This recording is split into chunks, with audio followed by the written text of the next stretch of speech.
Nyní se nacházíme v centrále Aptu na brzdě, která je jedna z nejpřesnějších v Evropě. Tady za mnou je upnutý naše demo auto a připravený odbrzdit patřičný výkon. Hi Denis, okay? We strapped it all down so we don't have any slip on the dyno. Yeah. And the next part now is that we have to make a Drehzahlabgleich. You know what I mean? Yes. So we compare the engine RPM to the dyno RPM, and after that we're good to go. Oh, nice smell.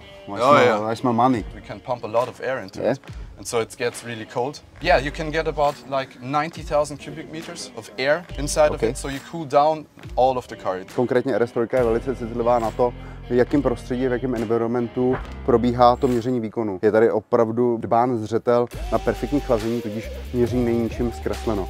Denis dále říkal, že pokud ty teploty nějakým způsobem stoupnou, auto se stahuje výkon dolů. Tak jdeme na to.